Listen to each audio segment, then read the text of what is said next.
And the unrest in the Kashmir Valley enters its 45th day today. The death toll has now touched 64. Now, in the wake of continuous unrest, the centre has rushed 2,600 additional paramilitary forces to the trouble-torn areas in the state for maintaining law and order. Meanwhile, on Monday, a delegation of opposition leaders from the valley also met Prime Minister Modi and sought efforts on the part of the centre really to restore normalcy in the valley. The Prime Minister on his part also spoke of finding a permanent solution within the framework of the Constitution, stressing that the loss of lives in the valley is rather distressing.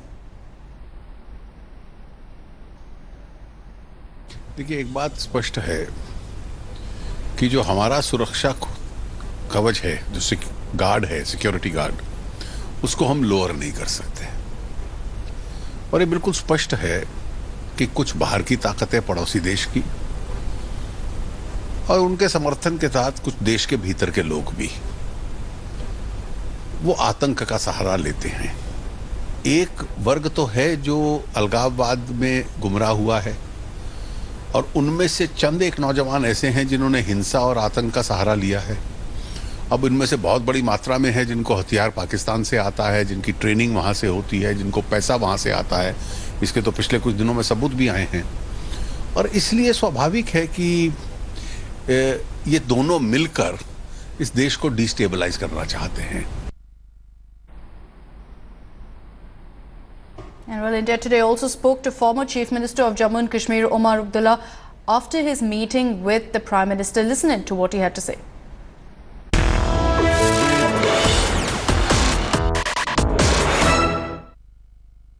The feeling is, and Arun Jaitley has voiced this yesterday very strongly, he said the stone protesters are no satyagrahis, that there is an attempt being made deliberately to stoke the fires in Jammu and Kashmir, and that the government will deal with a heavy hand with such protesters. How do you respond to what Mr. Jaitley said, and do you believe that should be the focus of taking tough action against anyone who takes law into their own hands?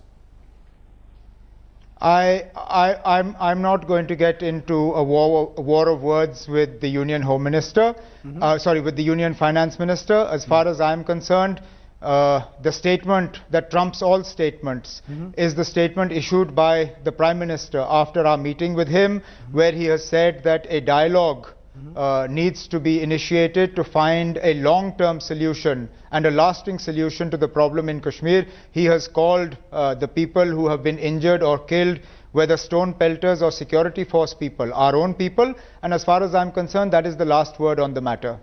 What is needed now? Many believe that the situation now is reaching crisis point. Therefore, what is the real solution? I think we've crossed crisis point. We've crossed crisis point, almost 70 deaths in 45 days. If that isn't a crisis for you, then I don't know what is.